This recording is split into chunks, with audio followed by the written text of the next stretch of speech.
The gunshot shattered the winter silence like ice breaking on a frozen lake. Ethan Caldwell's head snapped up his hand, dropping to the Colt revolver at his hip with the practiced instinct of a man who had survived by being faster than those who wanted him dead. His breath hung in the frigid air as his eyes swept across the tree-lined muscles, coiled and ready. A second shot cracked through the stillness, closer this time. Without hesitation, Ethan slid his revolver free, ducking behind the woodpile he'd been stacking moments before. The war had been over for 7 years, but in the Wyoming wilderness, danger never truly disappeared. It just wore different faces. Movement caught his eye. A figure burst from the pines, stumbling across the snow-covered clearing toward his cabin. A woman small and dark against the white expanse. A trail of crimson droplets marked her path like macabre breadcrumbs. Behind her, 3 riders emerged from the forest, rifles raised. Ethan's jaw tightened.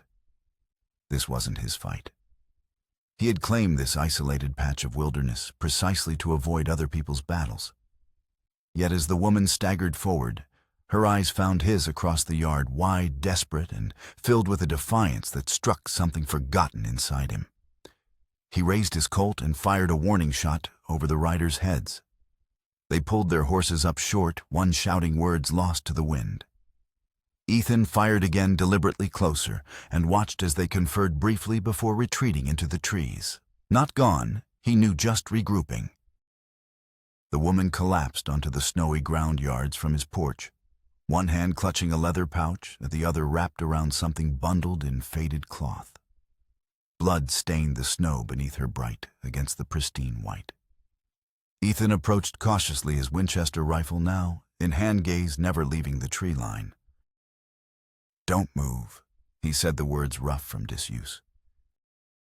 She was Apache.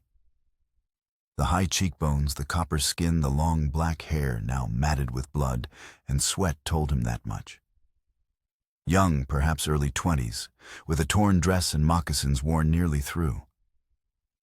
But it was her eyes that held him, dark as night, yet burning with fierce determination despite her obvious pain. Something twisted in Ethan's gut, old hatred, old grief. Apache. The same people who had ambushed his unit in a dawn mist, who had killed Thomas with arrows that made no sound until they found their mark in his best friend's chest. The woman made a small sound, pain and exhaustion mingled in her throat as more blood seeped from her side. "Damn it," Ethan muttered, holstering his weapon. 7 years of solitude had hardened him, but not enough to watch someone bleed out on his doorstep, Apache or not. He lifted her, surprised at how little she weighed despite the fierce struggle he'd witnessed. Her body tensed at his touch, before going limp, consciousness finally surrendering to pain. The bundle in her arms shifted, revealing something bound in leather beneath the cloth. Inside his cabin, a single room with a methodical organization that reflected his need for control. Ethan laid her on the bearskin rug near the stove. He set water to boil, then retrieved his field medical kit, remnants of skills he'd hoped to leave behind along with the war. As he cut away the blood-soaked fabric around her wound, the woman's eyes fluttered open, immediately alert despite her weakness. "They come back," she said, her English formal but determined. "Probably." Ethan replied, not looking up as he examined the bullet graze along her side. Deep but not fatal if infection could be prevented. "You help?" The question seemed to cost her considerable effort.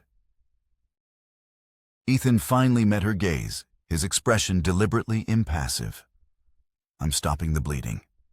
After that, you're on your own." She nodded once, accepting his terms without pleading or argument. Something about that quiet dignity gave him pause. As he cleaned the wound, Ethan noticed other marks on her skin, older scars across her back, where her dress had torn, the kind that came from deliberate cruelty. A muscle feathered along his jawline. "What's your name?" he asked, focusing on wrapping a clean bandage around her torso. Nara, she replied, watching his hands with careful attention. Who's after you, Nara? Her eyes darted to his face, then away. Blue-eyed medicine man, she said. He wants secret. Her hand moved protectively toward the bundle she'd carried, now lying beside her. What secret? Ethan pressed, securing the bandage. Nara shook her head, her expression closing like a door being shut. My people's secret. He'd kill for it. Ethan sat back on his heels, studying her. There was something in her defiance that reminded him of himself, of the stubborn will to survive that had carried him through the war's darkest moments and the empty years that followed. You can stay until morning, he said, finally standing. Then you need to move on. I don't want trouble finding my door. Nara watched him as he moved away, setting up a pallet for himself near the door, as far from her as the small cabin allowed. He could feel her eyes following his every movement as he cleaned his rifle, checked the windows, and barred the door. The nightly ritual that helped quiet the vigilance burned into him by years of combat. That night, Ethan slept with his rifle across his chest, listening to the unfamiliar sound of another person's breathing in his carefully constructed solitude. Morning brought steel-gray skies and a heaviness in the air that promised more snow. Ethan rose before dawn, as was his habit, to find Nara already awake, sitting up against the wall. Her face was pale but composed, showing no sign of the pain she must have felt. Storm coming, she said quietly, nodding toward the window where the first flakes had begun to fall. Ethan grunted in acknowledgement, moving to stoke the fire. Makes your leaving difficult. I go anyway, she said, attempting to stand but faltering as her wound protested. Despite himself, Ethan moved to steady her, catching her arm before she could fall. The contact was brief, but electric, the first time he had touched another human being with anything approaching gentleness in years. Foolish, he said more roughly than he intended. You'll freeze to death before you get 5 miles. Better freeze than what Blue-Eyed do. Nara replied, her dark eyes meeting his with unflinching directness. Something in her gaze, the absolute certainty of what awaited her if captured, made Ethan hesitate. He released her arm and stepped back, running a hand through his hair in frustration. The storm will last at least 2 days, he said finally. You can stay until it passes. Then you go. Nara studied him for a long moment, as if weighing his trustworthiness against whatever danger she fled. Finally, she nodded once. 2 days. Then I go. The agreement reached, Ethan set about preparing a sparse breakfast: coffee, hardtack, and dried venison. They ate in silence, the space between them charged with unspoken questions and half-formed judgments. Your wound needs changing, Ethan said when they'd finished. Let me see it. Nara hesitated, then turned to allow him access to her side. As he unwrapped the bandage, Ethan found himself noticing details he'd missed in the urgency of the previous night: the small beaded bracelet at her wrist, the intricate pattern woven into her dress, the way her hair, even matted with dried blood, showed evidence of careful braiding. The wound looked clean, with no sign of the infection he'd feared. Still, he applied a fresh poultice and bandaged his movements, clinical but careful. You know medicine, Nara observed, watching his hands. Field training, Ethan replied shortly. During the war. War against my people? She asked, her tone more curious than accusatory. Ethan's hand stilled for a moment. Among others. Nara absorbed this with a thoughtful nod. Many wars. Too many. The simple truth of her statement caught Ethan off guard. He had expected hatred, or at least resentment, not this quiet acknowledgement of shared tragedy. Yes, he agreed, finally securing the bandage. Too many. Outside, the snow began to fall more heavily, curtaining the windows with white. Inside, two enemies by circumstance found themselves in an uneasy truce, forced together by storm and circumstance. The day passed slowly, marked by the muffled howl of wind against the cabin walls and the occasional crack of settling wood in the stove. Ethan kept busy with small tasks, mending a torn shirt, cleaning his weapons, checking his supplies, all while maintaining a careful distance from his unexpected guest.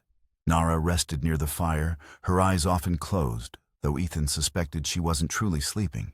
The bundle she'd carried remained always within her reach, protected with the vigilance of a mother guarding her child. As evening approached and the storm's fury increased, Ethan found his curiosity about that bundle growing. What secret could be valuable enough for men to hunt a lone woman through the winter wilderness? What could drive her to flee with wounds that should have laid her flat? When Nara finally did sleep, exhaustion overcoming her weariness, Ethan moved quietly to where the bundle lay beside her. He hesitated, an unfamiliar sense of trespass giving him pause.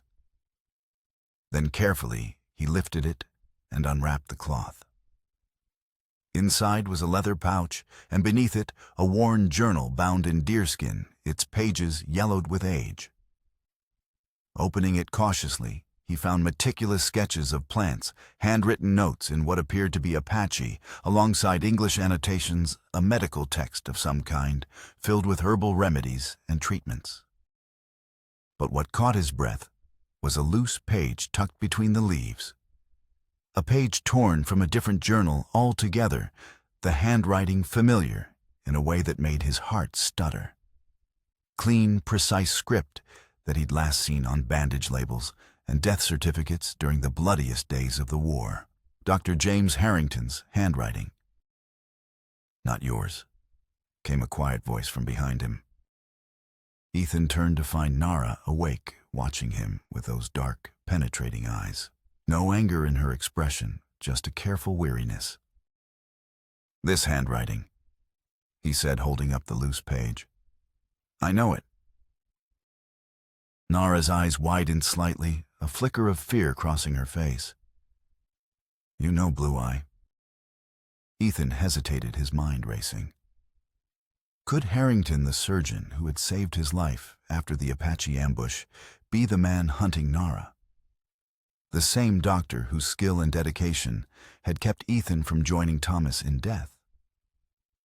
"I knew a doctor with this handwriting," he said carefully. "During the war." Nara pushed herself up to sitting pain, momentarily forgotten in the urgency of this revelation. "This doctor, he have red-gray hair, eyes blue like sky, speak soft but hands." She paused, searching for words. "Hands sometimes cruel." The description matched Harrington well enough, though the cruelty Nara implied sat uneasily with Ethan's memories of the man who had worked tirelessly to save wounded soldiers. "Why is he hunting you?" Ethan asked, avoiding direct confirmation. Nara's hand moved to her side where the bullet had grazed her. "He take me from village. Make me write down medicine knowledge." Her voice hardened. "When I not tell all truth, he punish." She turned slightly, showing Ethan her back where he had glimpsed the scars the night before. "He say for science, for help all people. But he lie. He only want power of knowledge, not share." Ethan stared at the page in his hand, trying to reconcile the Harrington he remembered with the man Nara described. The doctor had been brilliant, but arrogant, dedicated but distant, a man who viewed his patients as puzzles to solve rather than people to comfort. "How did you escape?" he asked, handing the journal back to her. "Night guard sleep," Nara said, taking the book with reverent care. "I take medicine book and run. Many days run." She met his gaze directly. "Book holds secrets of my people. Healing ways passed through many grandmothers. Not for blue-eyed to take." Ethan nodded slowly, understanding her fierce protection of the journal now. It wasn't just a book. was her heritage, her people's knowledge, perhaps all that remained of a culture under siege. "You should get more rest," he said, finally returning to his pallet by the door. "The storm won't break until tomorrow, at the earliest." Nara watched him for a moment longer, something questioning in her gaze. Then she nodded and settled back down, the journal clutched protectively against her chest. Ethan lay awake long after she had fallen asleep, staring at the ceiling as the wind howled outside. If Harrington was indeed the blue eye Nara feared, where did that leave Ethan's loyalty? With the doctor who had saved his life, or with the wounded woman who had stumbled onto his doorstep? The question followed him into uneasy dreams of blood on snow and Thomas's voice calling his name from somewhere just beyond reach. The storm raged for 3 days, trapping Ethan and Nara in the confines of the small cabin. What had begun as grudging shelter slowly transformed as Nara's strength returned. She insisted on helping with tasks, despite Ethan's gruff objections, grinding coffee beans, mending a torn shirt with tiny precise stitches, even preparing a poultice for his old shoulder wound that eased the ache when storms approached. They spoke little at first, the silence between them gradually shifting from tense to companionable. On the 3rd evening, as they sat before the fire, sharing a simple meal of rabbit stew, Ethan found himself watching her when she wasn't looking, the precise way she worked, the quiet dignity in her movements. "What will you do?" he asked finally, "when the storm breaks?" Nara looked up from her bowl, studying him before answering. "Go west," she said. "Find what left of my people. And Harrington the Blue Eye." Her expression hardened. "Hide from him. Book too important." She hesitated, then added, "He not stop hunting, ever." Ethan nodded, understanding the kind of obsession she described.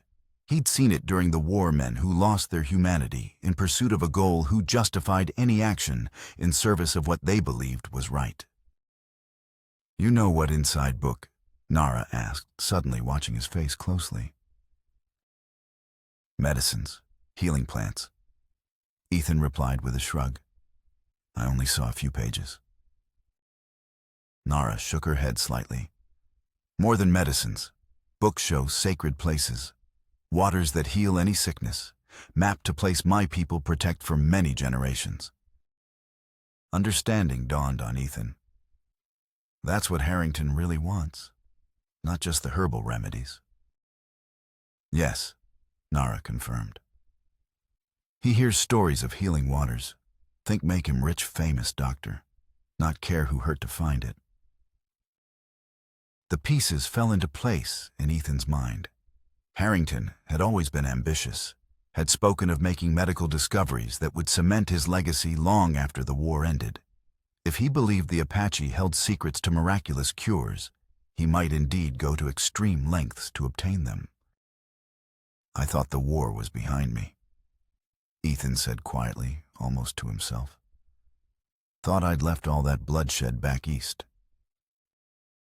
War never really end." Nara replied, her voice gentle despite the harshness of her words.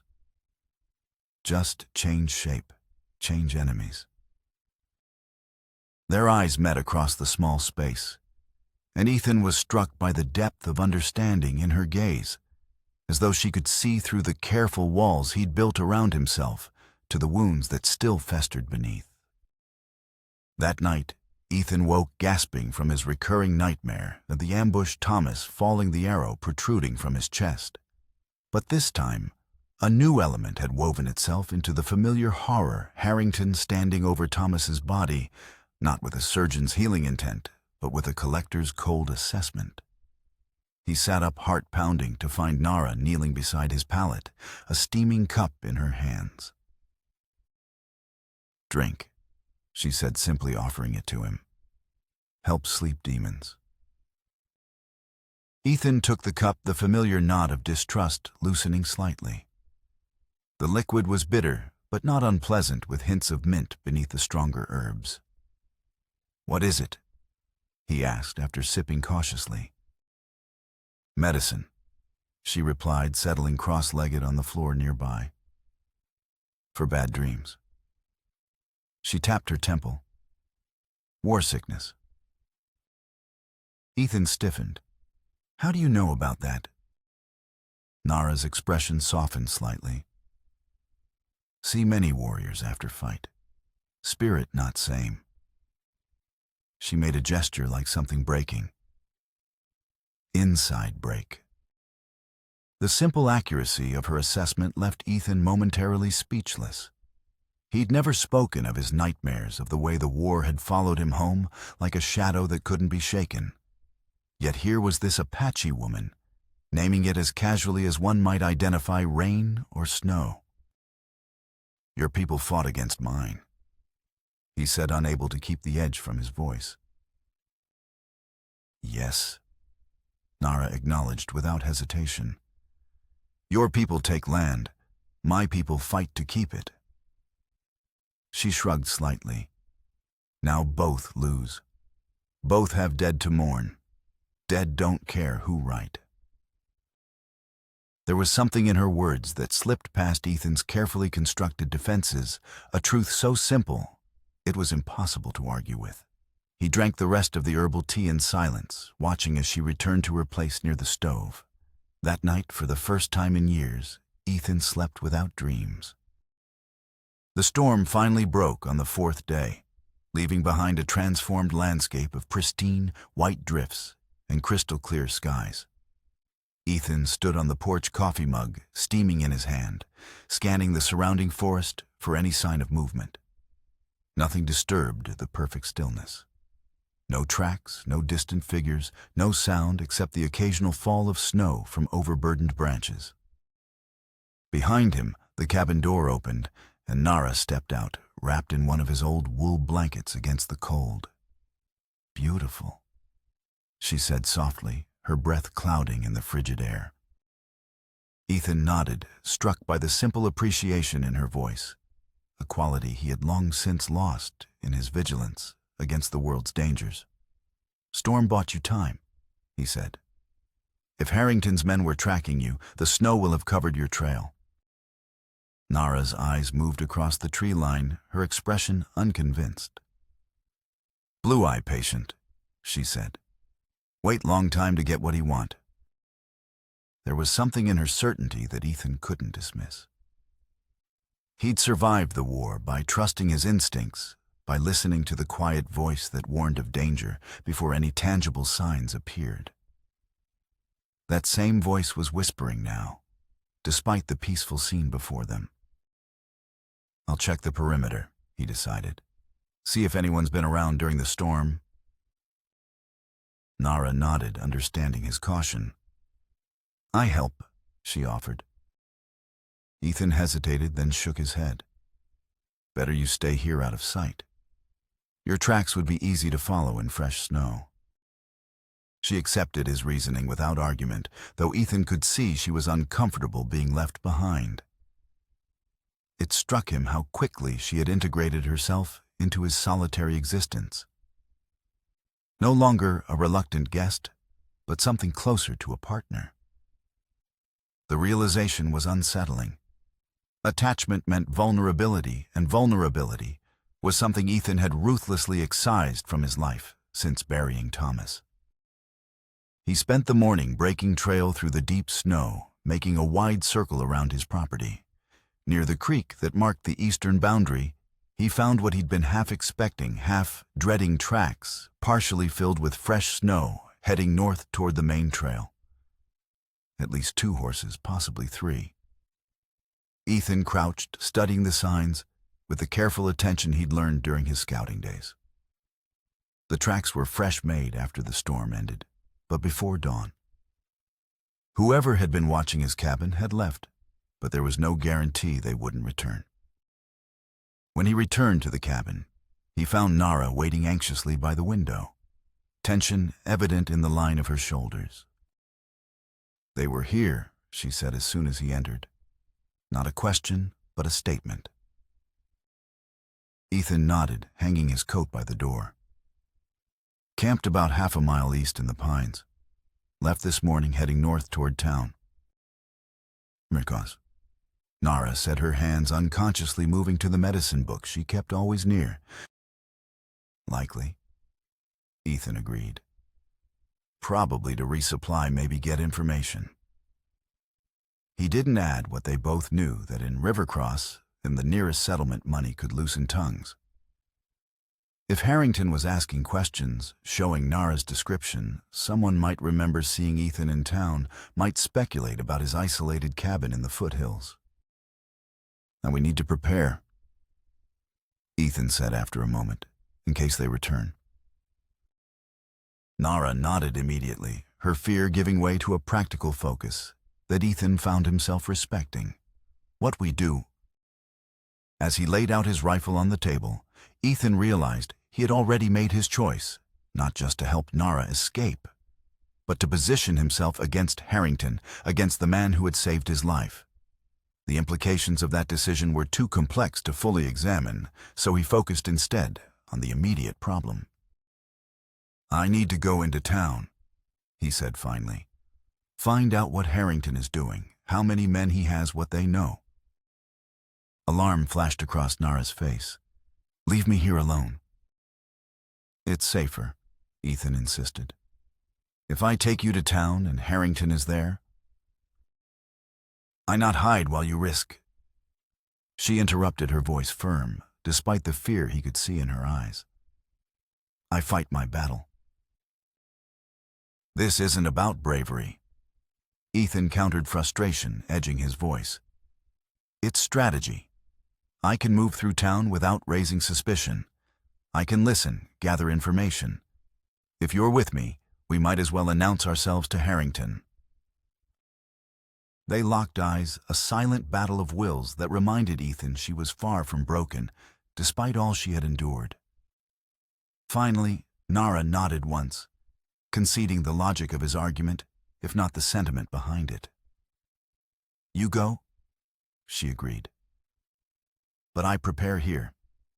Make cabin safe." Relief mingled with admiration in Ethan's chest. "I'll leave at first light tomorrow," he said. "Should be able to make it to town and back within 2 days, if the weather holds."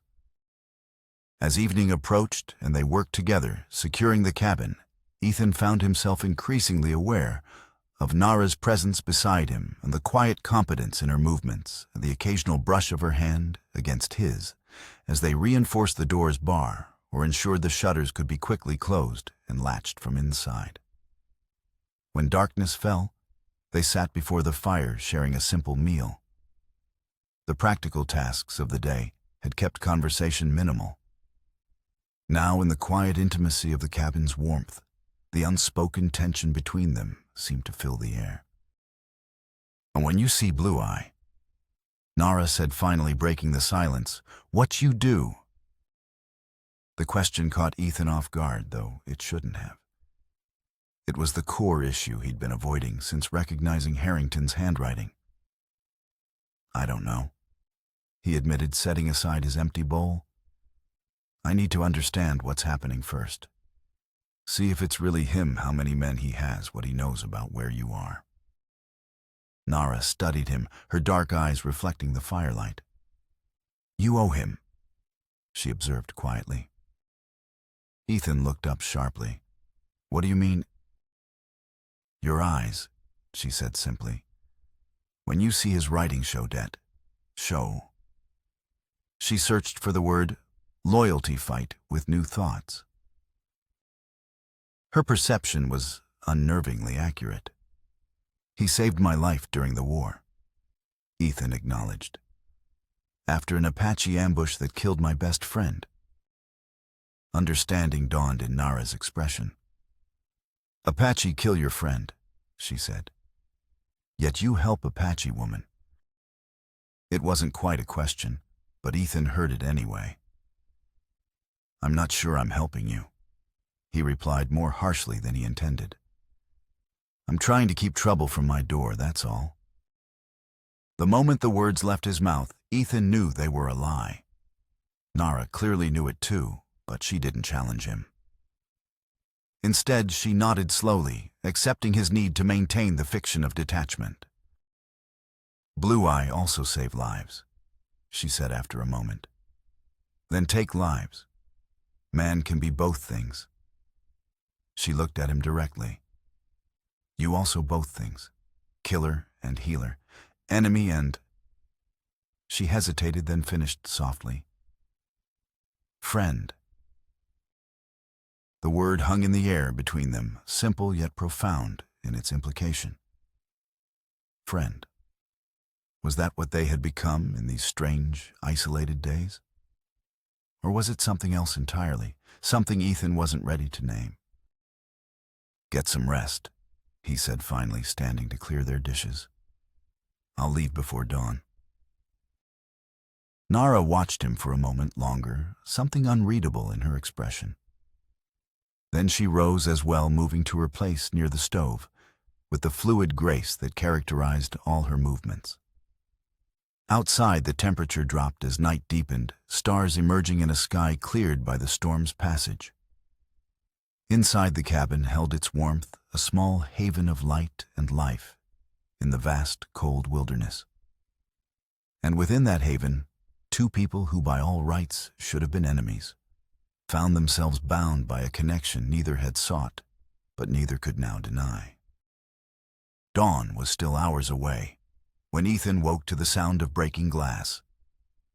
He was on his feet in an instant, rifle in hand, moving silently toward the window where the sound had come from.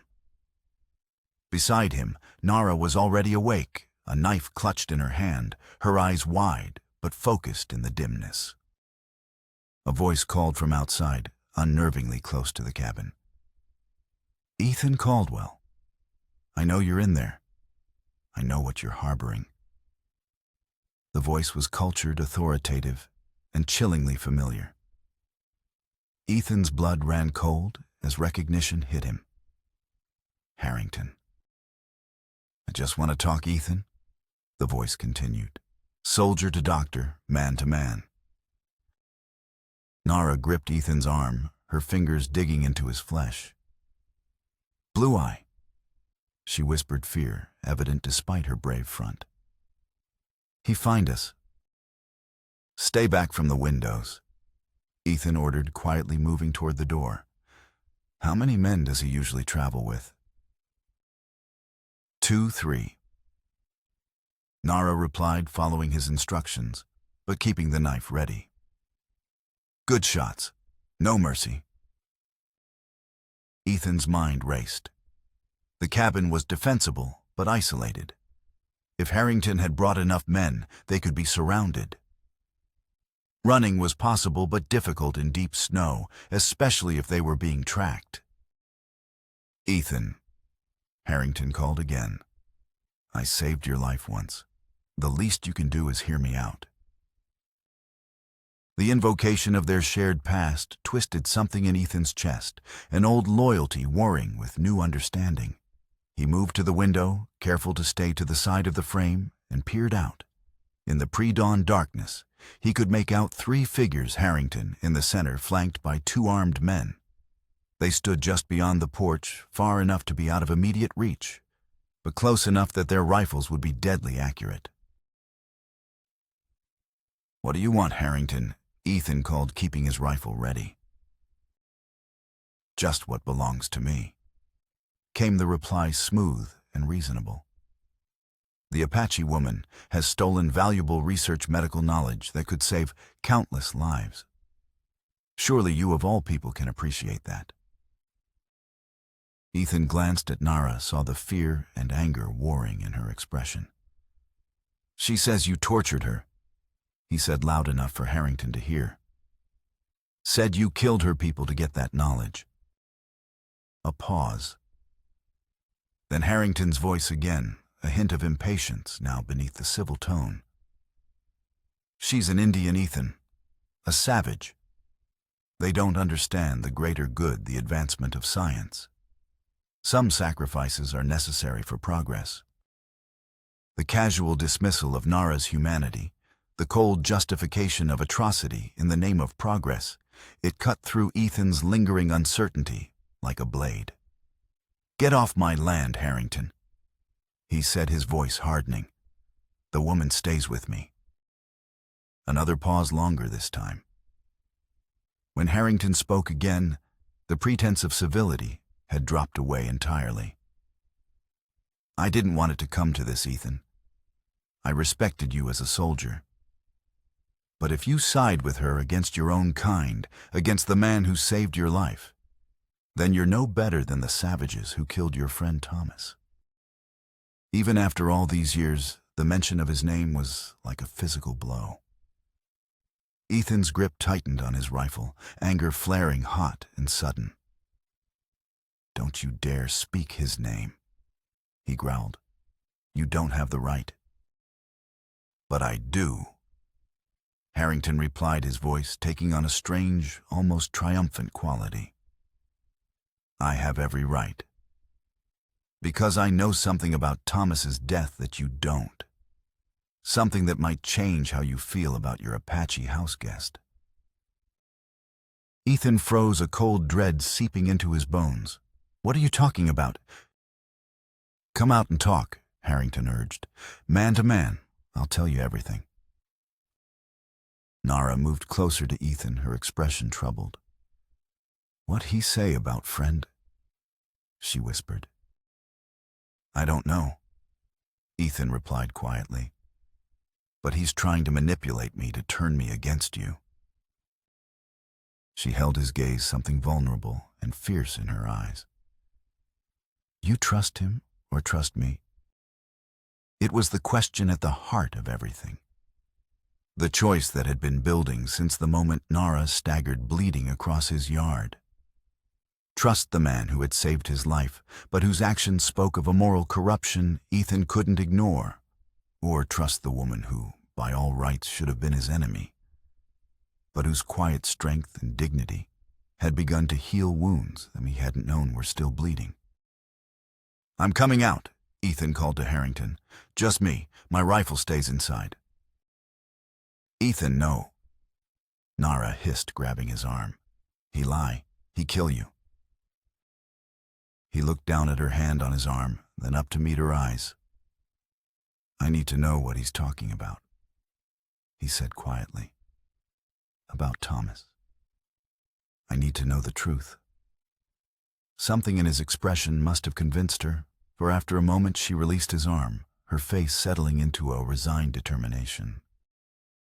"If you not come back," she said, "I fight. Not let him take book, not let him take me." Ethan nodded, respecting the courage it took for her to let him go when every instinct must have screamed to stop him. "Bar the door behind me," he instructed. "Don't open it unless you hear my voice. And Nara." He hesitated, then finished firmly. "I'm coming back." He set his rifle down reluctantly, keeping only his revolver at his hip, then moved to the door. As he stepped onto the porch, the cold air bit through his thin shirt, a sharp reminder of vulnerability. Harrington stood in the yard, tall and imposing, despite his years, his reddish-gray hair visible even in the dim pre-dawn light. His two companions, hard-faced men with the watchful eyes of experienced killers, flanked him, and their rifles held casually but ready. "Ethan." Harrington greeted him, his tone almost warm, as though they were old friends meeting after a long separation. "You're looking well. Solitude suits you, it seems." "What do you want, Harrington?" Ethan asked, keeping his hands visible but close enough to his holster that he could draw if needed. "What's this about Thomas?" Harrington smiled, the expression not reaching his cold blue eyes. "Direct as always. I admired that about you during the war." He took a step forward, stopping when Ethan tensed. "Very well. The truth, then. The Apache woman you're protecting, did she tell you her full history? Her family connections?" Ethan's eyes narrowed. "What are you talking about?" "Her brother," Harrington said simply. "A warrior named Cowboy. Does that name mean anything to you?" It didn't, and Ethan's confusion must have shown on his face. For Harrington's smile widened slightly.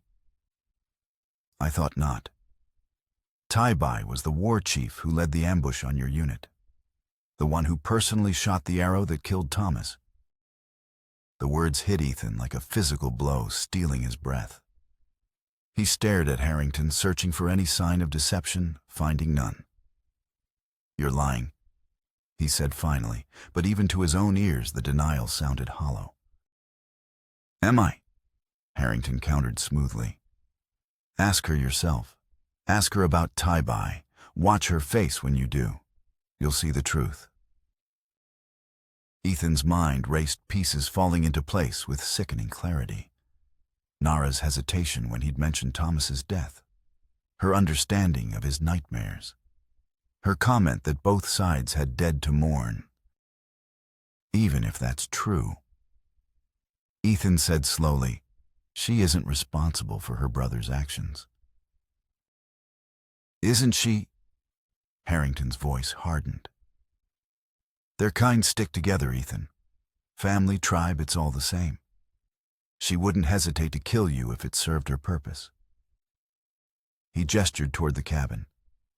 She's using you, playing on your decency while she plots her escape with knowledge that rightfully belongs to civilization. The accusation struck uncomfortably close to fears Ethan had harbored himself in the early days of Nara's stay. Yet now, having seen her courage, her dignity, her unfailing honesty, even when it would have been easier to lie, he found he couldn't believe it. The knowledge in that book belongs to her people, he said firmly. And from what I've seen, your civilization hasn't earned the right to it. Harrington's expression hardened, all pretense of friendliness dropping away. I saved your life, Caldwell. I pulled the arrow from your shoulder, stopped the bleeding, kept the fever at bay. You owe me your existence. I owe you for saving my life, Ethan acknowledged. Not for becoming the kind of man who tortures women and massacres villages in the name of progress. A tense silence fell, broken only by the soft crunch of snow as Harrington's men shifted positions, spreading out slightly to either side. So that's your choice? Harrington asked, finally, his voice a dangerous quiet. To side with the savage against your own kind, against the man who saved you. Ethan met his gaze steadily. My choice is to stand against cruelty, no matter who practices it. My choice is to protect someone who needs protection, regardless of the color of their skin. He straightened, something long buried surfacing in his chest, a sense of purpose, of rightness. Thomas would have done the same. At the mention of Thomas's name, something ugly flashed across Harrington's face. Thomas was a fool who died a fool's death, he spat. And it seems you're determined to follow him. His hand moved in a subtle signal to his men, but Ethan had been watching for it. He threw himself to the side as the first shot rang out, drawing his revolver as he rolled behind a stack of firewood. The bullet splintered the cabin door where he'd been standing moments before. From inside, he heard Nara cry out in alarm, but there was no time to reassure her. Harrington's men were moving to flank him, using the pre-dawn shadows for cover. Ethan fired twice, forcing them to duck behind trees at the edge of the yard. Harrington himself had taken cover behind a water barrel, his own pistol now visible in his hand. This can still end peacefully, Ethan, he called. Send out the woman in the book, and we'll leave you in peace. Like you left her village in peace? Ethan shouted back, checking his ammunition. 4 shots left with no clear line on either of Harrington's men. A movement at the cabin window caught his eye. Nara, rifle in hand, taking careful aim at one of the gunmen. Before Ethan could warn her to stay back, she fired the shot, echoing across the yard. One of Harrington's men cried out, clutching his arm as he staggered back into the trees. In the momentary distraction, Ethan made his move, darting toward the porch, while firing twice to keep the second gunman pinned down. He reached the steps, just as Nara opened the door, rifle extended to cover his retreat. As he dove inside, a bullet thudded into the door frame, inches from his head. Nara slammed the door shut behind him, dropping the heavy bar into place with a solid thunk. "Are you hit?" she demanded, checking him quickly for wounds. "No," Ethan gasped, catching his breath. "But they're not going away." Nara's eyes were hard as flint, her earlier fear replaced by a cold determination. "Tai-bai." She said the name falling between them like a stone. "He tell you about Tai-bai?" Ethan stared at her, still processing everything that had happened. "Your brother," he said finally. "He led the ambush that killed Thomas." Nara didn't flinch from the accusation. She met his gaze directly, her chin lifting slightly. "Yes," she admitted. "Tai-bai lead warriors against soldiers who burn our fields, poison our water." Her eyes held his unflinching. "He died 2 moons later. Blue-eyed soldiers kill him." Outside, Harrington's voice rose above the momentary silence. "Ethan, this is your last chance. Send her out, or we burn you both out." The threat was real. Ethan had a woodpile stacked against the cabin's north wall, dry enough to catch fire, even in the snow. If Harrington's men reached it with torches, the entire structure would go up in minutes. "We need to move," he said, checking his revolver. "They'll have us surrounded soon." Nara nodded, already gathering her medicine book and pouch. "Where go?" Ethan crossed to the far wall, pulling up a floorboard to reveal a small cache, extra ammunition, dried food, basic supplies. "There's a hunting cabin about 5 miles west near the ridge," he said, quickly loading a pack. "If we can reach the heavy forest, we can lose them in the trees." "Why you still help?" Nara asked suddenly, her voice quiet but intense. "After know about Tai-bai." Ethan paused, meeting her gaze across the dimness of the cabin. Outside, he could hear Harrington's men moving into position surrounding them. Time was running out. "Because you're not your brother," he said simply. "Because this cycle of revenge and hatred has to end somewhere." He shouldered the pack, checking that his revolver was fully loaded. "And because it's the right thing to do." Something shifted in Nara's expression, a softening, a warming, a trust that went beyond their fragile alliance of necessity. She crossed to him, reaching up to touch his cheek in a gesture so unexpected and gentle that it stole his breath. "Good man," she said softly. "Thomas have good friend." The mention of Thomas's name on her lips should have angered him, should have reinforced the barriers between them. Instead, it felt like a bridge being built, a connection, forming across a divide that had once seemed unbridgeable. A crash against the door broke the moment, Harrington's men beginning their assault.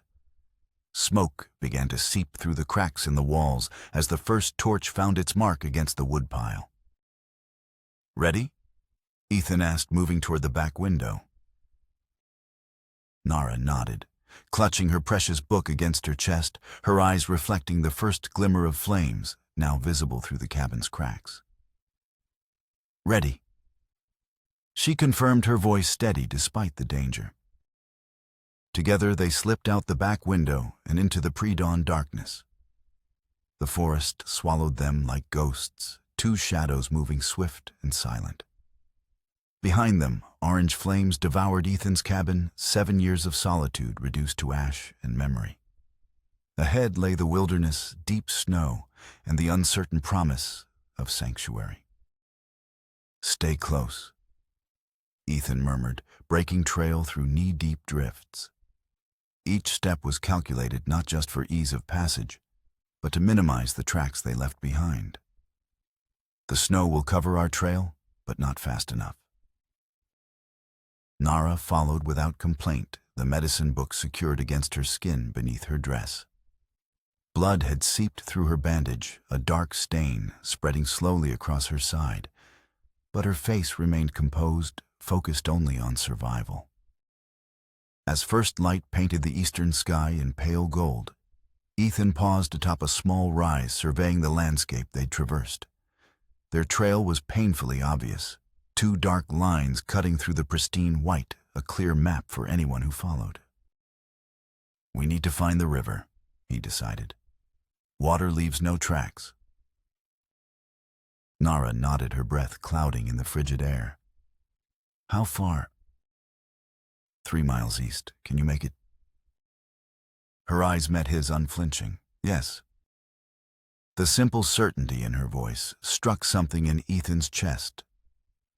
She'd lost her home, her people suffered wounds both physical and deeper, yet her spirit remained unbowed. He found himself wondering if he would have shown the same resilience in her place. They pressed on as the day brightened around them, moving from shadow to shadow, pausing often to listen for sounds of pursuit. The wilderness stretched empty and silent, save for the occasional fall of snow from overburdened branches or the distant cry of a hunting hawk. Near midday, they crested a ridge that offered a view of the valley below. There, winding through the white landscape like a slate-gray ribbon, lay the river Ethan sought. But what caught his attention, sending ice through his veins, despite the exertion's warmth, were the 3 riders moving along its banks, heading north. "Harrington." He breathed, pulling Nara down beside him into the shelter of a fallen pine. She went still beside him, her body tense as a drawn bowstring. How they find rivers so fast. "He knows these mountains." Ethan replied grimly. "Probably guessed our destination." The realization unsettled him more than he cared to admit. He'd underestimated Harrington, had allowed himself to believe they might have more time before pursuit caught up. That mistake could prove fatal. "What now?" Nara asked, her practical nature asserting itself despite the danger. Ethan studied the terrain, weighing their dwindling options. "We can't use the river as planned. We'll have to go higher into the mountains." He pointed toward the western ridges. "There's a pass through there. Difficult terrain, but it might throw them off our trail." More snow up there," Nara observed. "Your clothes still wet. Dangerous." The concern in her voice was unexpected, touching something long dormant in Ethan. After years of caring for no one and being cared for by no one, the simple evidence of another's worry for his welfare felt like a forgotten language suddenly remembered. "We don't have much choice," he said. "Unless—" A half-formed plan took shape in his mind, reckless perhaps, but offering a chance where few existed. "Unless what?" Nara prompted, reading the shift in his expression. "Unless we split up," Ethan said slowly. "I could lead them away, create a false trail. You could continue north, find your way to safety." Nara's reaction was immediate and fierce. "No," she said, the single word carrying the force of absolute certainty. "We stay together." "It makes tactical sense," Ethan argued. "You're smaller, faster in this terrain without me slowing you." "No," she repeated, cutting him off with a gesture almost angry in its intensity. "Not leave you to Blue Eye. Not after all you risk." Her eyes held his unwavering. Together or not at all. Something in her adamant refusal stirred an emotion Ethan couldn't immediately identify. Respect, certainly, but also a deeper warmth that had nothing to do with survival and everything to do with the bond forged between them in days of shared danger. "All right," he conceded. "Together." They altered course, moving west toward the mountain pass, a route that would take them higher into the bitter cold, but potentially beyond Harrington's immediate search area. The terrain grew steeper, the snow deeper, each step requiring greater effort. As the elevation increased, Nara struggled visibly, her earlier stoicism giving way to ragged breathing and occasional stumbles. Ethan found himself reaching back more frequently to steady her, his concern growing as he noted the increased pallor of her face. "We need to rest," he decided, spotting a cluster of pines that offered some shelter from the wind that had begun to rise as the afternoon waned. She didn't argue itself a worrying sign from one so determined. As they settled into the relative protection of the evergreens, Ethan checked her wound, finding the bandage soaked through with fresh blood. "This needs changing," he said, his voice tight with concern. "The climb has reopened it." "No time," Nara replied, though she made no move to rise. "They follow. They'll find 2 corpses if we don't take care of you," Ethan countered, already reaching for the dwindling medical supplies in his pack. "Hold still." Working quickly but carefully, he cleaned the wound and applied a fresh poultice, binding it with their last clean strip of cloth. Throughout the procedure, Nara remained silent, her only reaction an occasional sharp intake of breath when his fingers probed particularly tender areas. "Thank you," she said when he had finished, her eyes meeting his with a directness that had become familiar but still held the power to unsettle him. Ethan nodded, uncomfortable with gratitude he felt he'd done little to earn. "Can you continue?" he asked, deliberately shifting focus back to their immediate concerns. "Yes," she replied, her strength of will evident in the way she pushed herself to her feet despite obvious pain. How far to pass? Another hour's climb, Ethan estimated, surveying the mountainside above them. Then a traverse along the ridgeline. There's an old mining cabin near the pass abandoned, but it might offer shelter for the night. The prospect of proper shelter walls and a roof, however crude, seemed to renew Nara's determination. They set off again, the slope growing steeper, the wind stronger as they left the protection of the tree line behind. As they climbed, Ethan found himself watching Nara with increasing concern. Each step seemed to cost her greater effort, her breathing becoming more labored, her face paler beneath the copper of her skin. Yet she pressed on without complaint, her eyes fixed on the path ahead, as though sheer will could overcome the limits of flesh and blood. They had nearly reached the ridge when disaster struck. A misstep on ice-slicked rock sent Nara stumbling sideways, losing her balance on the treacherous slope. Before Ethan could reach her, she fell sliding several yards down the steep incline before coming to rest against an outcropping of stone. "Nara." Ethan scrambled down to where she lay, heart pounding with sudden fear. She was conscious, but dazed, blood staining the snow beneath her, where the fall had reopened her wound yet again.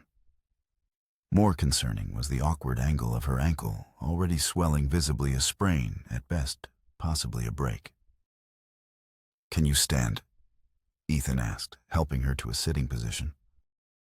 Nara attempted to put weight on the injured ankle, her face going white with pain as she immediately abandoned the effort. "No," she admitted, the simple acknowledgement clearly costing her pride. "Cannot walk." The situation had gone from desperate to potentially fatal. Night was approaching, the temperature dropping with the sun, and they were exposed on the mountainside with inadequate shelter, dwindling supplies, and now an injury that made travel impossible.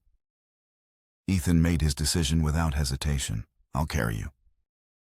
Nara stared at him, disbelief evident in her expression. "Too far, too steep. You cannot." "I can..." Ethan cut her off, his tone allowing no argument. "I will." Before she could protest further, he gathered her in his arms, surprising them both with the gentleness of the action, despite its necessity. She was light, too light, he thought, fleetingly evidence of deprivation long before her wound, but still a burden that would make the climb significantly more challenging. Yet there was no alternative. To remain where they were meant death by exposure. To separate meant leaving her vulnerable to both elements and enemies. The only path forward was together, difficult, perhaps impossible, but the only choice that honored what had grown between them. Nara said nothing as he began to climb, but her arms went around his neck, helping to stabilize her weight, her head eventually coming to rest against his shoulder, as though the gesture were the most natural thing in the world. The simple trust implicit in that contact gave Ethan strength beyond his physical reserves, a determination that transcended mere survival. The climb was brutal. Each step a battle against gravity fatigue and the treacherous terrain. Ethan's muscles burned, his lungs labored in the thin mountain air, sweat freezing on his skin despite the exertion. Yet he continued finding footholds where none seemed to exist, maintaining balance where a single slip would mean disaster for them both. By the time they reached the ridge, the sun was touching the western peaks, casting long shadows across the snow-covered landscape. Ethan paused, allowing himself a moment to catch his breath while surveying their surroundings. The pass lay ahead a notch between higher peaks, and nestled just below it, almost invisible against the darkening slope, was the abandoned mining cabin he'd mentioned. "We're close," he told Nara, his voice rough with effort. "Can you see it just below the pass?" She lifted her head from his shoulder, following his gaze. "Yes," she said softly. "See it. Not far now." The simple encouragement in her words renewed Ethan's determination. He adjusted his grip and continued along the ridge, each step bringing them closer to potential safety. Twilight was deepening into true night. By the time they reached the cabin, a crude structure of rough-hewn logs and a sod roof half buried in snow, but intact enough to offer genuine shelter. Ethan set Nara down gently against the outer wall, while he forced the frozen door open, revealing a single room containing little more than a crude stone fireplace and a dilapidated wooden platform that had once served as a bed. "It's not much," he said, helping Nara inside and closing the door against the bitter mountain night. "But it's better than the open ridge." "Mat Palace," Nara replied with unexpected humor, the ghost of a smile touching her lips despite her obvious pain. "After cave and snow." The simple jest, so unexpected in their dire circumstances, startled a brief laugh from Ethan, the sound strange to his own ears after so many years of silence and solitude. For a moment, despite the danger that still pursued them, despite cold and wounds and an uncertain future, something like happiness flickered between them in the gathering darkness of the abandoned cabin. Ethan set about creating a fire in the ancient hearth, grateful to find a small stock of wood left by the cabin's last occupant, likely a trapper or prospector who had used it as a seasonal shelter. The flames, when they finally caught and grew, transformed the space from merely enclosed to genuinely welcoming, pushing back the cold that had seeped into their very bones during the long day's journey. With the immediate need for warmth addressed, Ethan turned his attention to Nara's injuries. Her ankle was badly swollen now, mottled with bruising that suggested a severe sprain rather than a break, painful and debilitating, but not immediately life-threatening. More concerning was her side, where the wound had begun bleeding again and the bandage soaked through, despite his earlier care. "We need to clean this properly," he said, gently removing the blood-stained cloth. "And your ankle needs binding." Nara nodded, watching with clinical interest as he worked. "You have good hands," she observed. "Gentle but sure, like healer." "Field medicine," Ethan explained, focused on cleaning the reopened wound. "During the war, every soldier learned at least the basics. Some of us more than others." "You were more than soldier."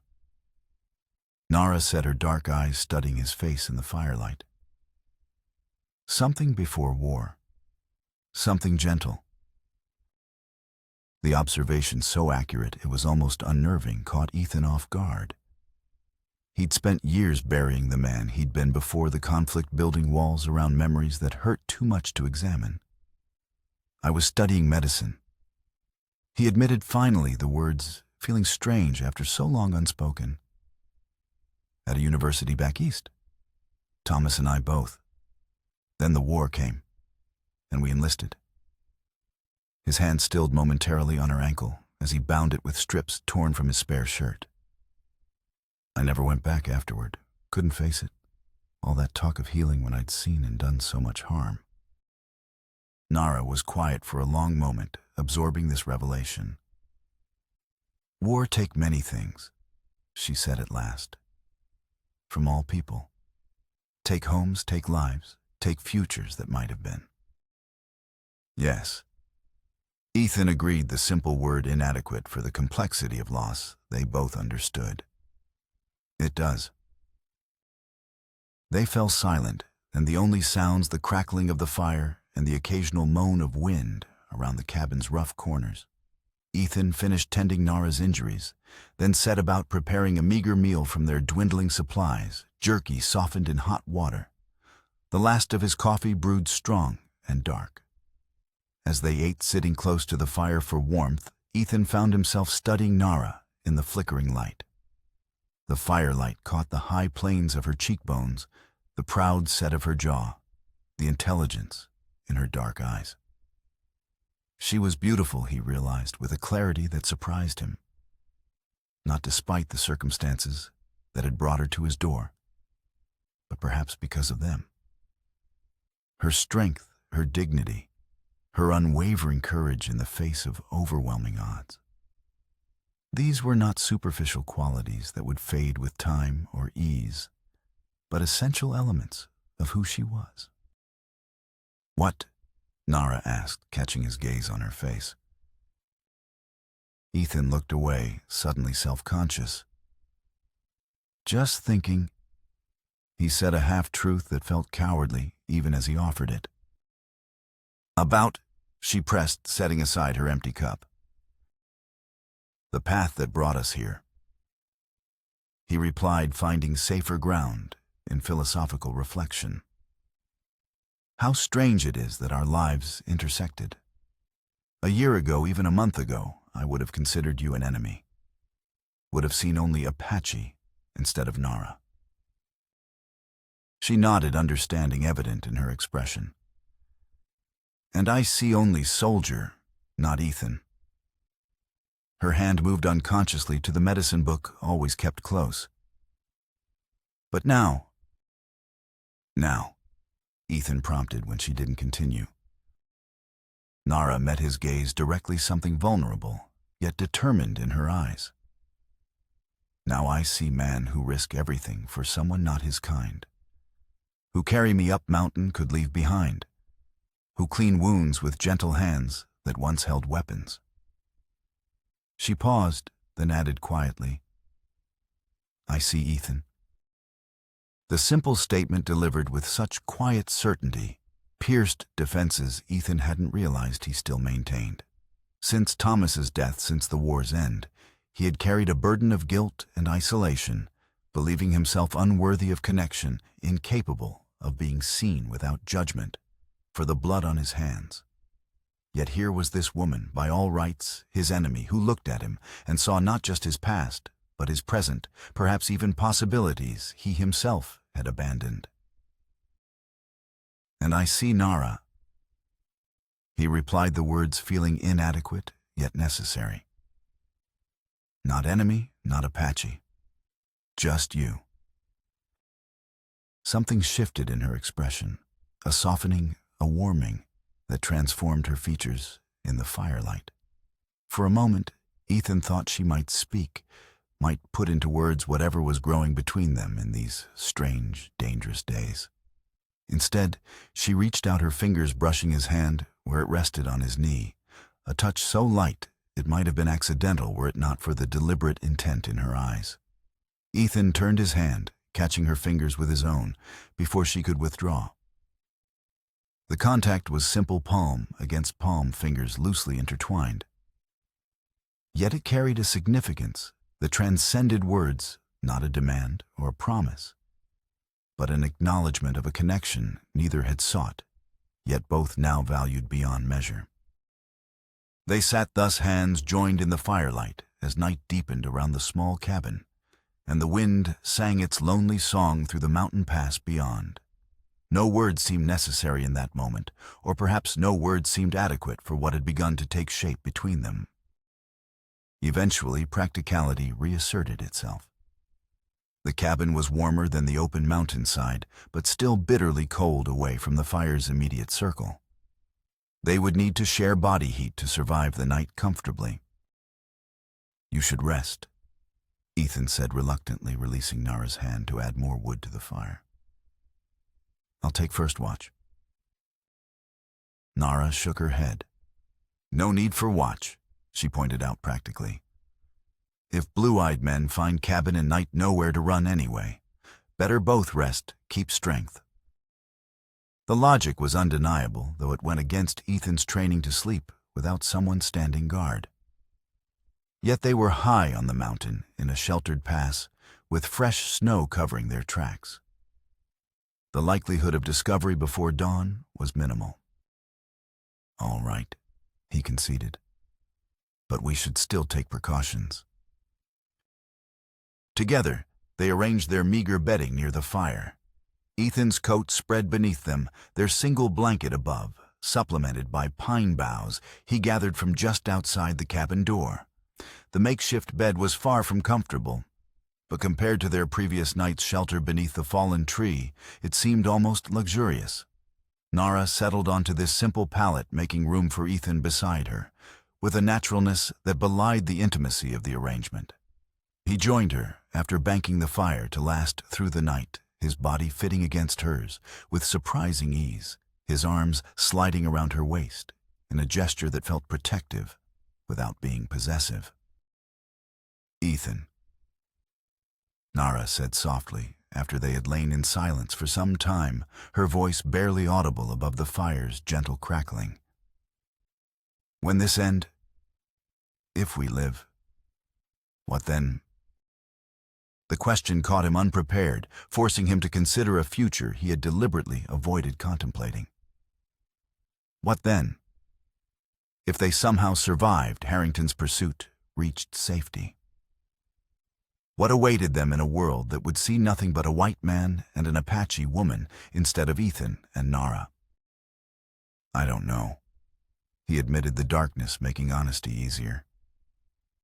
"I hadn't thought beyond keeping us alive."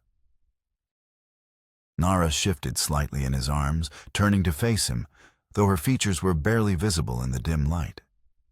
"I think of it," she said. "Think of after. Must be after. Or why fight so hard to live?"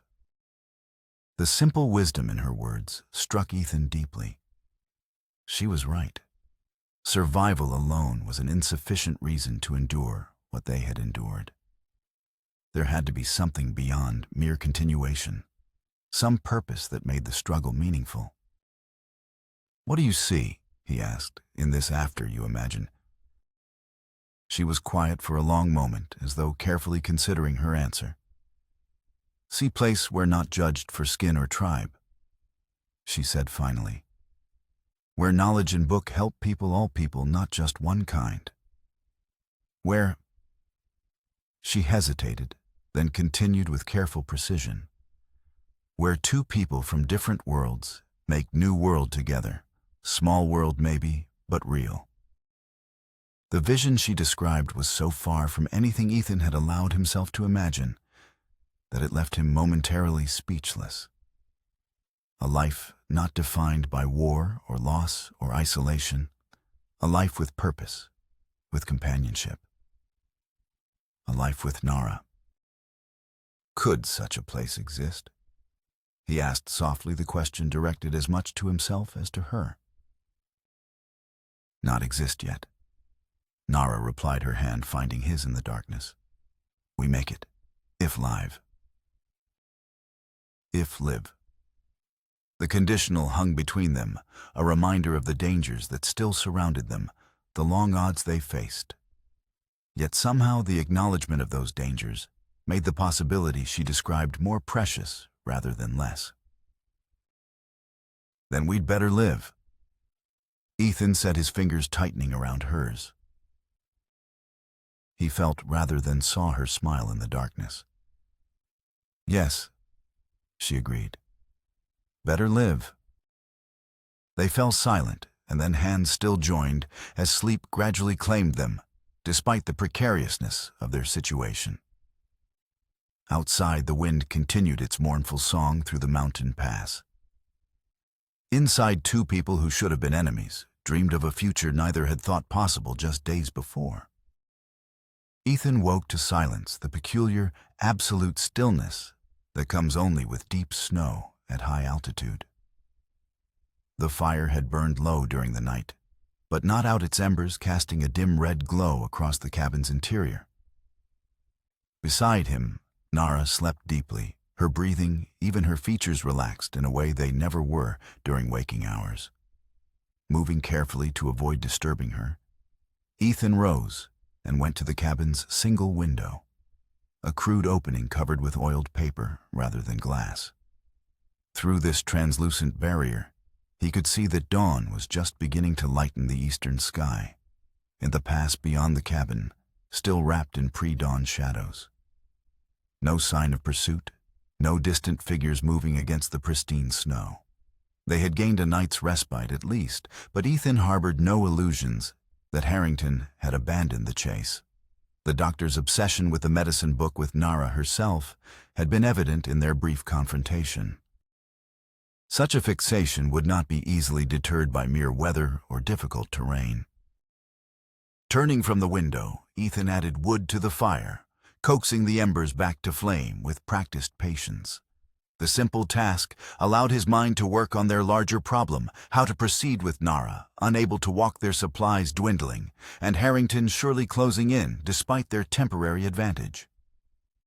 The pass led eventually toward safer territory, perhaps 2 days' journey under normal circumstances.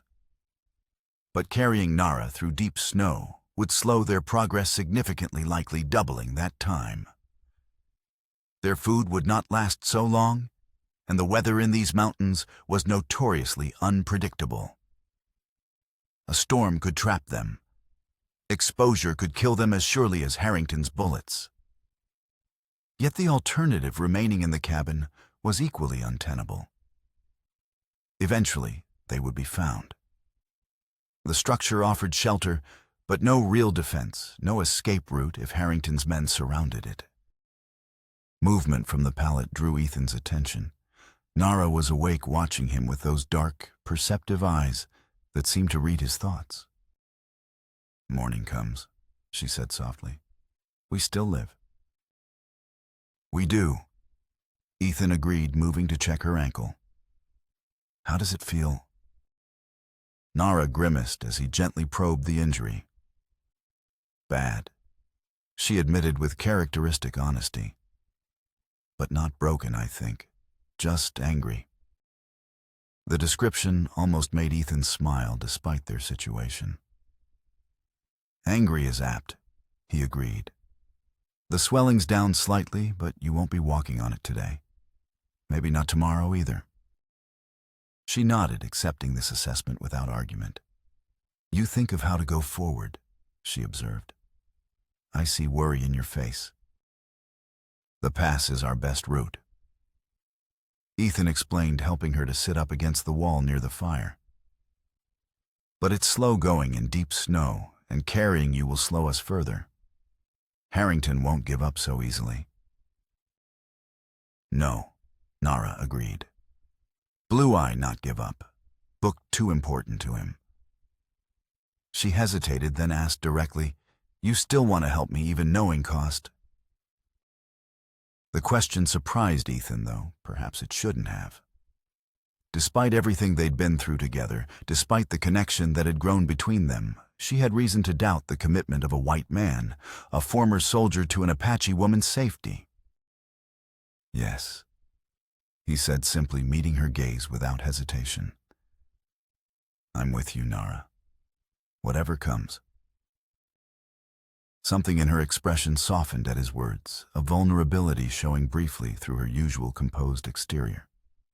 "Thank you," she said softly, "for seeing me, not just Apache."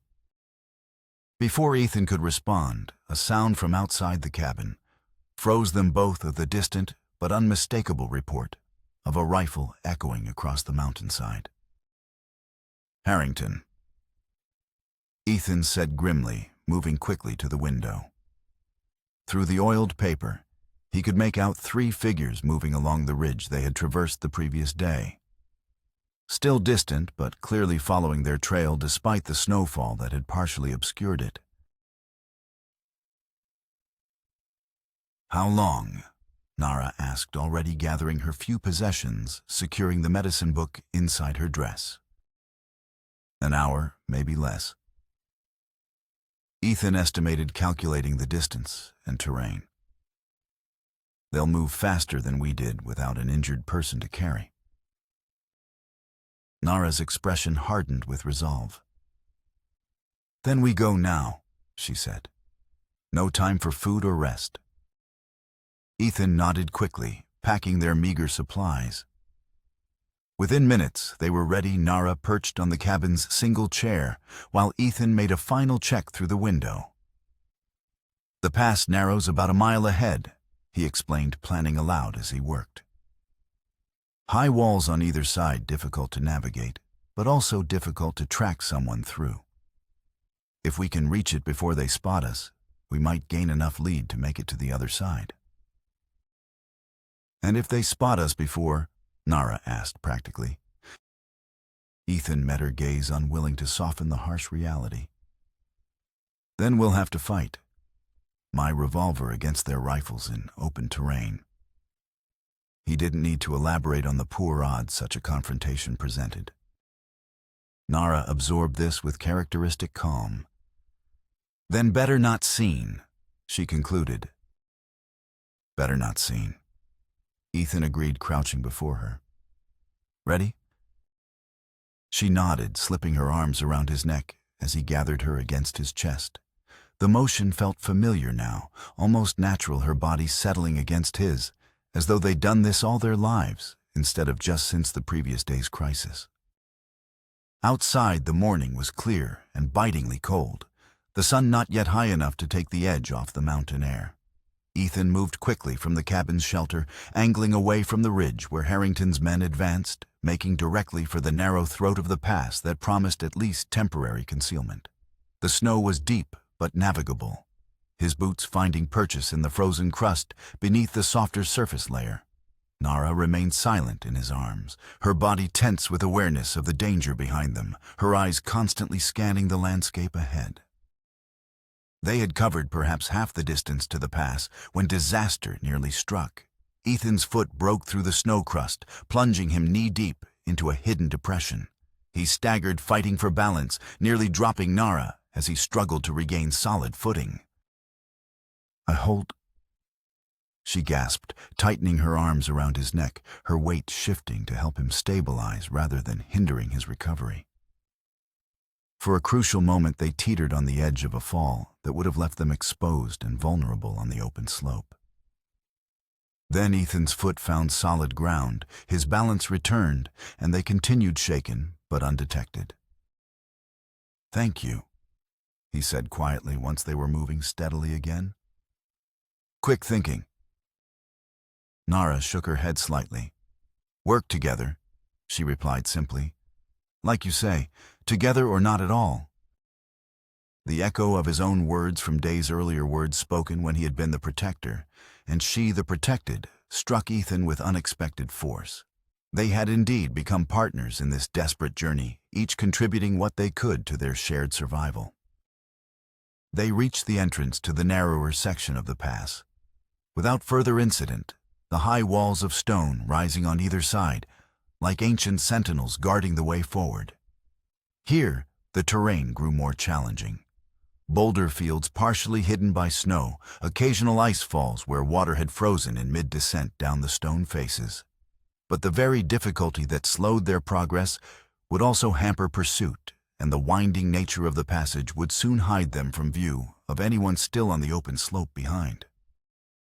Ethan pressed on, his muscles burning with the effort of carrying Nara over such difficult ground, his breath coming in controlled gasps that clouded white in the frigid air. She remained silent, understanding that he needed all his strength for the journey, but her hand occasionally squeezed his shoulder, a wordless encouragement that somehow lent him energy when his own reserves began to flag. They were deep within the pass, the walls towering hundreds of feet on either side, when Ethan heard a sound that stopped him mid-stride, sending ice through his veins, despite the exertion's heat voices echoing from ahead, not behind. "Do you hear?" Nara whispered, her body tensing in his arms. "Yes," Ethan confirmed grimly. "Someone's coming through the pass from the other side."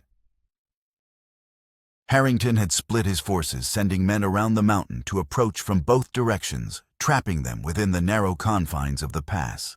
It was a tactic Ethan himself might have employed in similar circumstances, and he cursed himself for not anticipating it. "What now?" Nara asked, no fear in her voice. Despite the obvious peril, only a practical assessment of their dwindling options. Ethan scanned their surroundings, seeking any possibility of escape or concealment. The pass walls were steep but not sheer. A skilled climber might ascend them, finding hand and footholds among the rough stone and ice. But not while carrying another person, and certainly not with Nara's injured ankle preventing her from climbing herself. "There," she said suddenly, pointing to a dark crevice in the southern wall, a fissure barely visible among the complex shadows and snow-covered contours of the stone face. "Cave, maybe." Ethan altered course immediately, making for the potential shelter she'd spotted.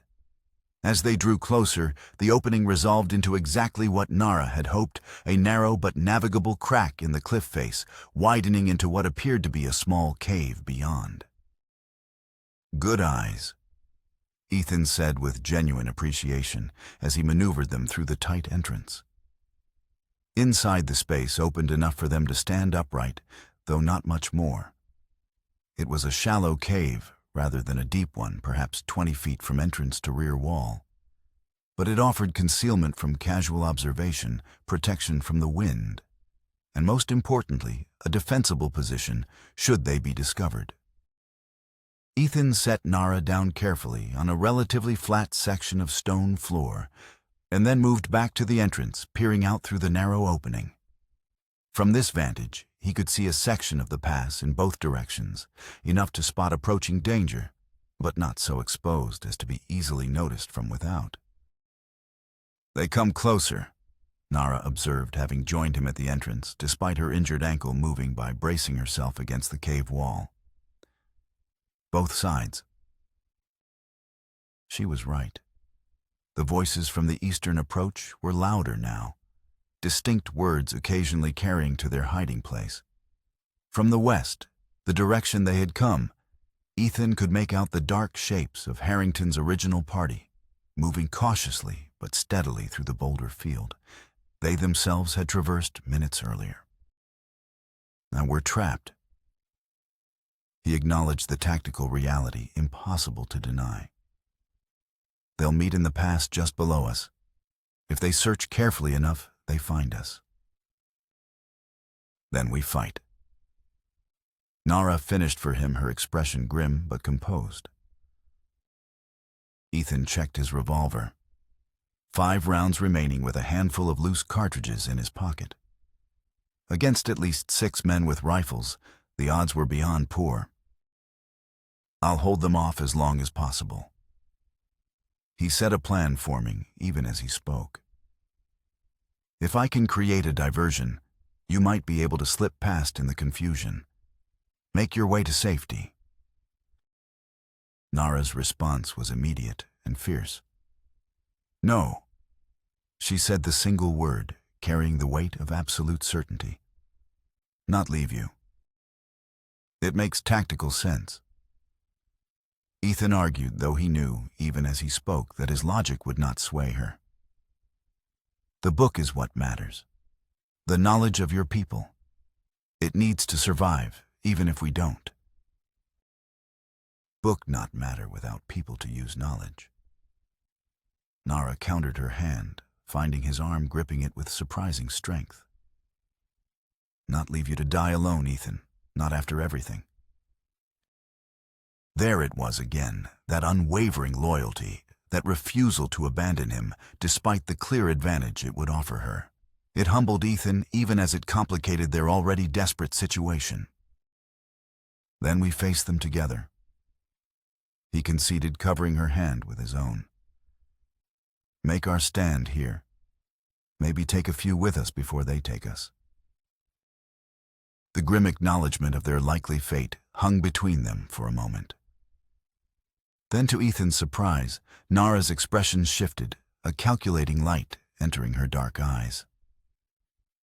Or maybe, she said slowly, we make them take each other. What do you mean? Ethan asked, intrigued, despite his pessimism. Nara gestured to the pass below, where Harrington's forces approached from both directions, still out of sight of one another around a bend in the narrow canyon. They not see each other yet, she explained. Only hear voices. Maybe think it us they hear. Understanding dawned in Ethan's mind, a strategy taking shape from her simple observation. If we could make them fire at each other, he said, thinking aloud, create confusion, make them think they're under attack. Yes, Nara confirmed, a fierce smile touching her lips. Turn hunters against each other. It was a desperate plan with countless ways it could fail. But it offered a slim chance where none had existed before. And sometimes Ethan knew from bitter experience, a slim chance was all one could hope for in circumstances like these. I'll need to get closer, he said, formulating the specifics rapidly. Find a position where I can fire without being immediately spotted. Make them think the shots are coming from their own people. I go too, Nara insisted. Can still shoot even if not walk well. Ethan shook his head firmly. Too risky. Your ankle? My choice, she interrupted, that familiar determination hardening her features. My life to risk. Together, remember. They locked eyes for a long moment, a silent battle of wills that Ethan realized he could not win, nor perhaps should he try to. Nara was offering not just assistance, but partnership, claiming her right to fight for her own survival, rather than being merely protected. All right, he conceded. Together. They moved quickly, gathering what they would need, leaving their meager supplies cached in the cave's recesses in case they were able to return. Ethan helped Nara to a position near the entrance, where she could brace herself against the rock wall, her view of the pass clear enough for a shot, but her body concealed from casual observation. Wait for my signal, he instructed, checking that the old Navy Colt he'd carried as a backup was fully loaded. One shot from me, then you fire at the eastern group. Make them think they're caught in a crossfire. Nara nodded, her grip on the pistol steady despite the tension evident in every line of her body. Be careful, she said quietly. Come back. I will. Ethan promised the words, carrying more weight than such assurances usually held. He slipped out of the cave and into the complex terrain of the pass, using boulders and snowdrifts for cover as he worked his way to a position that offered a clear view of both approaching parties. They were closer now, perhaps 100 yards from meeting, though still hidden from each other by the winding nature of the canyon. Ethan settled behind a large rock, steadying his revolver on its snow-covered surface. The shot would need to be precise, close enough to the western party to make the eastern group believe they were under attack, but not so close as to actually hit anyone. Harrington he might have willingly shot, but the doctor's hired men were merely doing a job, however morally questionable. He drew a deep breath, sighted along the barrel, and squeezed the trigger. The shot echoed off the canyon walls, amplified by the natural acoustics of the narrow space. The Western Party Harrington and 2 riflemen immediately dove for cover, clearly believing they were being fired upon from ahead. As planned, Nara's shot followed seconds later, the smaller caliber of her pistol creating a distinctly different report that seemed to come from the opposite direction. The Eastern Party, 3 men Ethan hadn't seen before, likely hired in town, reacted with predictable alarm, returning fire toward where they believed the attack originated. Within moments, the pass had erupted into chaos shots echoing from wall to wall. Men shouting in confusion, snow kicking up, as bullets struck all around. Ethan fired twice more, careful to aim well clear of actual targets, reinforcing the impression of multiple attackers. The deception worked better than he could have hoped. Unable to see each other clearly through the narrow winding pass, both parties believed they were under attack from hostiles ahead. They exchanged fire with increasing desperation, effectively pinning each other down, while Ethan worked his way back to the cave entrance. "It's working," he reported to Nara, who had maintained her position, but held her fire after the initial shot, conserving ammunition. "They're completely confused, shooting at shadows." "Good," she said, relief evident in her voice. "Now what?" "Now we use the distraction," Ethan replied, helping her to her feet. "There's a side canyon about 50 yards back. I noticed it when we passed. If we can reach it while they're occupied with each other, we might find another way through the mountains." Supporting Nara as she hobbled from their shelter, Ethan kept constant watch on the firefight below. The exchange had slowed, but not stopped. Occasional shots still rang out, accompanied by shouted demands for surrender or identification that went unanswered in the confusion. They had nearly reached the side canyon when a shout from below froze them in place. "Hold your fire! Hold your fire!" Harrington's voice, unmistakable in its cultured authority, cut through the chaos. The shooting stopped abruptly, an eerie silence falling over the pass, as both parties finally realized they had been firing at each other, rather than their intended quarry. "We've been tricked." Harrington continued his voice, carrying clearly in the sudden stillness. "They're here somewhere, watching us make fools of ourselves while they escape." Ethan pulled Nara into the shadow of a large boulder just as one of the riflemen began scanning the canyon walls, searching for any sign of movement or concealment. "Our time's up," Ethan whispered, calculating their dwindling options. "They'll find us within minutes once they start a proper search." Nara's eyes met his, no fear in them despite the closing net. "What now?" Ethan made his decision in that moment, not from tactical assessment or strategic planning, but from something deeper and more certain. "Now," he said quietly, "we stop running." Understanding dawned in Nara's expression, not resignation to defeat, but recognition of a choice made from strength rather than weakness. "Face blue eye," she said. "End this." "End this," Ethan agreed. "One way or another." Together, they stepped from the shadow of the boulder, Ethan supporting Nara with one arm, while holding his revolver ready with the other, facing down into the pass where Harrington and his men had gathered, attempting to sort out the confusion of their misdirected firefight. "The Harrington," Ethan called, his voice echoing off the canyon walls. "This ends now." 6 faces turned upward, 6 weapons raised toward the unexpected target suddenly revealed. But it was Harrington who stepped forward, a strange smile spreading across his features as he recognized not just Ethan, but the woman at his side. "Indeed it does, Caldwell." He called back, something like triumph in his voice. "Indeed it does."